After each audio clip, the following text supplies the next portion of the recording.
We are joined by special guest Senator Ralph Babet from the United Australia Party. Ralph, welcome to the show. Thank you for inviting me on your show, Ellie. Much appreciated. I always love coming on the show.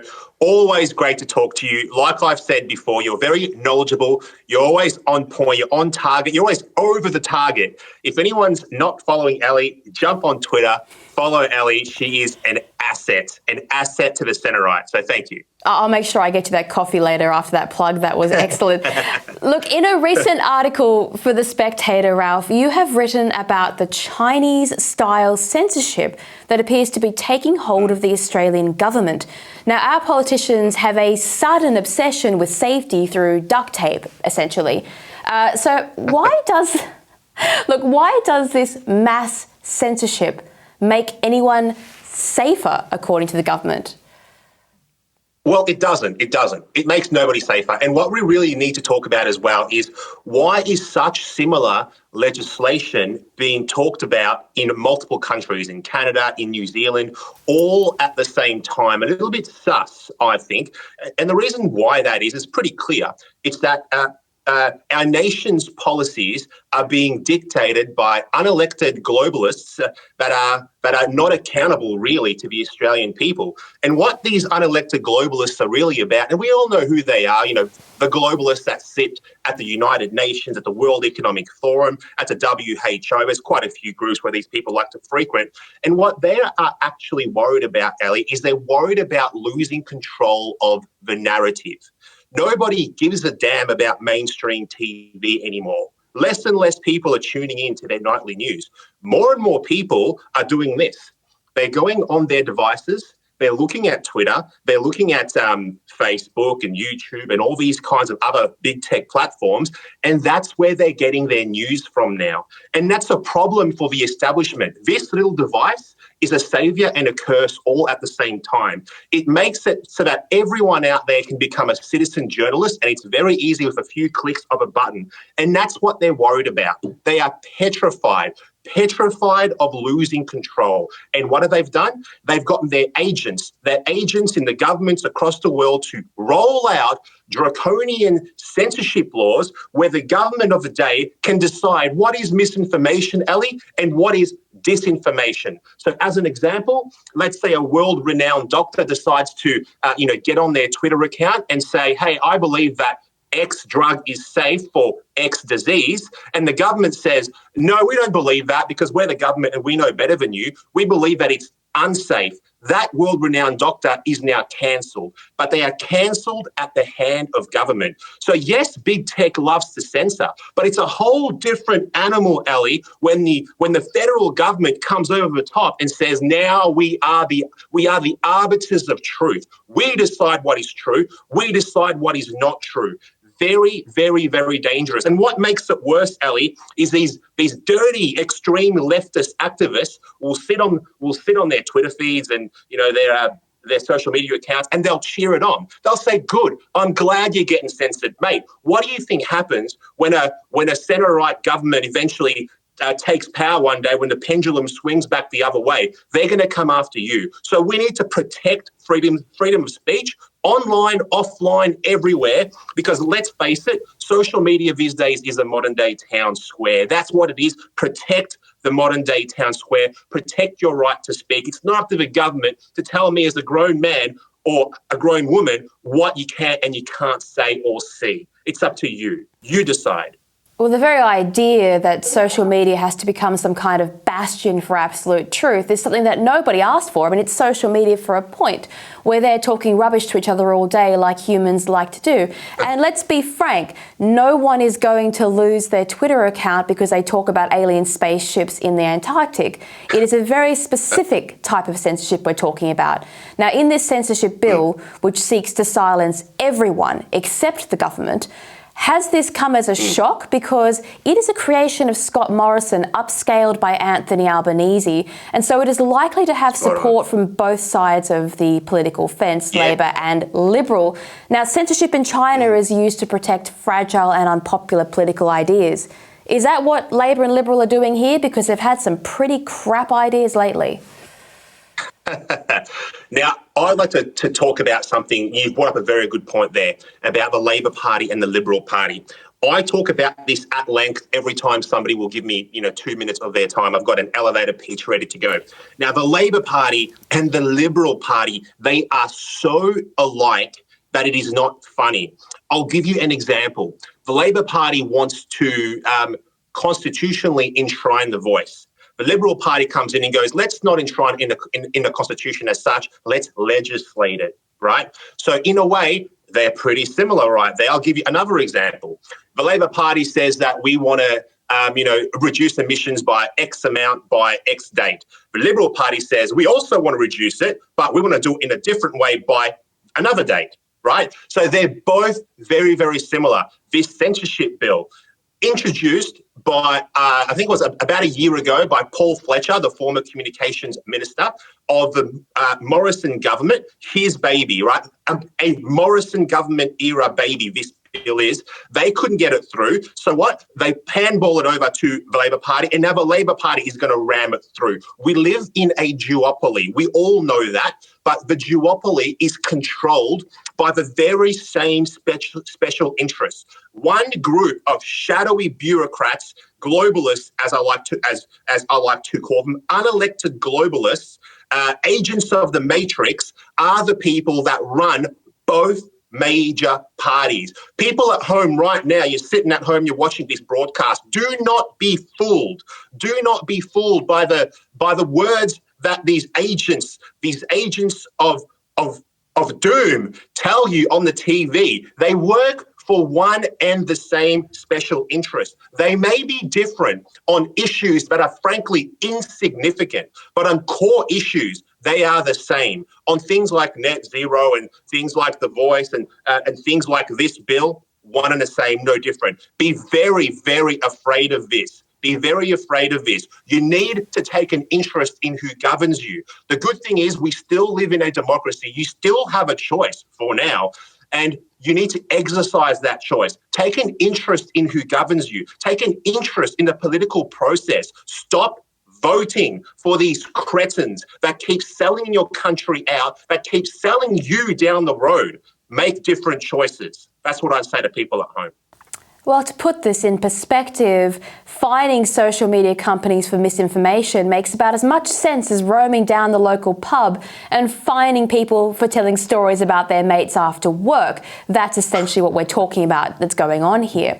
Now, there's no conceivable way to police truth on social media, nor should it be done. But I can't help but notice that some of the restrictions on speech and community standards that still exist in places like Twitter and Facebook revolve around the net zero gig. So it's things like if you say mean things about wind turbines or solar panels, well, that's enough to get you banned these days. It's an idea that 20 years ago, if you were told you criticised technology and that'd be it for you in society, you wouldn't believe that would happen. So how much of this censorship bill is about counteracting the public outrage about the cost of living crisis on the back of renewables, because that will dismiss a government if they can't stop the public from speaking about it? Yeah, I mean, the whole idea behind this bill is to control narratives. That's what they want. They want to control the narrative of the day, whatever that narrative might be at that time. They will absolutely eventually use this legislation to benefit the government of the day. I mean, it's so loose in its scope, we don't even know where the end is for this bill. You know what? There is no end. The government, and more importantly, the faceless bureaucrats, the ones that you can never vote in, you can never vote out, you don't know their name, you don't know who they are, they sit in the shadows, they decide what is misinformation. I can foresee a future where there is some, potentially some negative press or something like this, some negative stories that might be emerging about a particular government, and that government, jumps in and says, hey, let's take this out. Let's delete this from the internet. This is the power of this bill. It is far-ranging.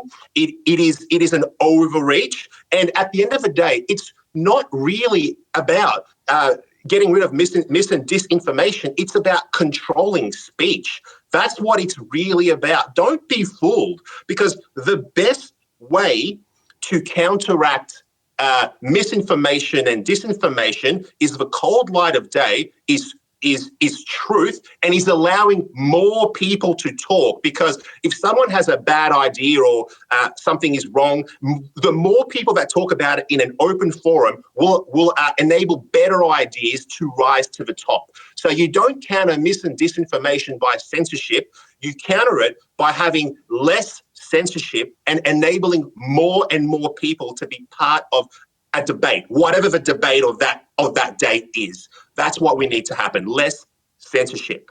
Well, Ralph, you're quite right. Censorship often comes on the other side of propaganda. The two go together because you require censorship to uphold propaganda. But the late, great Christopher Hitchens challenged the audience about who they would appoint to decide what they could and could not read in his famous free speech talk. Now, the government is suggesting that they are the all-powerful arbiters of truth, and they're the ones who should filter your online experience and indeed your access to knowledge, which is a terrifying concept. Have you been able to have conversations with people in the allegedly conservative parties about this? And do they seem to understand what is being suggested here and how serious this is? Because it is an infringement on everything that we hold dear in Australian society. Yeah, great question, Ali. So I have spoken to some of my colleagues in the Senate, and the colleagues that I have spoken to are very upset about this bill, and they understand exactly how dangerous this bill is. But what I'd like to say to the Australian people right now, to the Australian people that are watching this broadcast, the Labor Party has the numbers to ram this bill through. So in the Senate, obviously, they almost always have the support of the Greens. We all know that. Then they need 2 more crossbenchers to pass the bill in the Senate. And what I'd like to say as well is, like we touched on before, the Liberal Party originally introduced this bill last year under Paul Fletcher. Even if they don't get the support of the Greens, even if they don't get the support of the other 2 crossbenchers, what's to stop them from going across to the Liberal Party and saying, hey, how many of you want to cross the floor on this bill?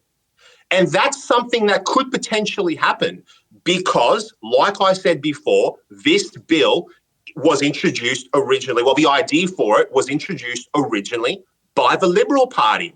So this goes back to me talking about how both these 2 parties are both controlled by the same special interests. People at home, take an interest, because if you keep voting for people like this, they're going to make sure that you wake up broke, alone and destitute in your own country. They're going to rob you of everything that you hold dear today, be it the left major party or the right major party. They are as bad as each other. Yes, so be careful. Yeah, well, every single Liberal Party or coalition member who crosses the floor to vote for a censorship bill should be dragged in front of the nearest journalist and forced to defend themselves and asked why they think it's a good idea to control what free Australian citizens can see and read online, because it's none of their business, as you quite rightly said. Now, before we go here, Senator Babet, the largest source of misinformation and disinformation and of potential harm during the COVID era was, of course, the government, followed closely by outfits like the ABC.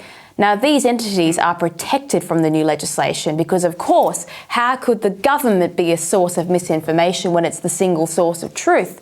So it sounds like this is a bill being used to install digital censorship and red tape over the rest of us. But am I going crazy? Is this the future that we want for Australia? Because it sounds completely mad. It is absolutely not the future that any man, woman, or child should want for their nation. And you know what? We didn't. Did we vote for this? When they were all campaigning for our vote, did they mention this? No, they absolutely did not. Neither major party did.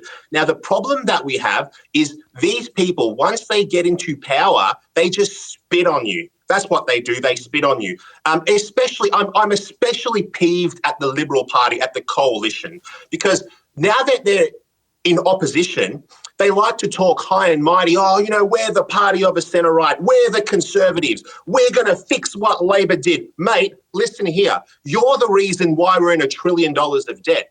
It was Scott Morrison that signed us up to net zero. It was under your watch that we oversaw that the education system went to complete garbage to the point that kids don't even know if they're a boy or a girl anymore.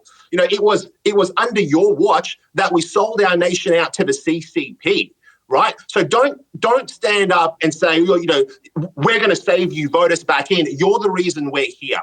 Right? So I'm very peeved at the Liberal Party because they talk like such tough guys when they're in opposition, but when they get into power, they do exactly what the Labor Party does. And I think that, you know, the average person, I'm going to say it again, I'm going to keep saying it until it sticks in people's head. Stop voting for these people. They don't care about you. All they want to do is shut you up and make sure that you're an obedient little slave that goes to work, pays their bills, and never causes waves for the establishment. That's what they want.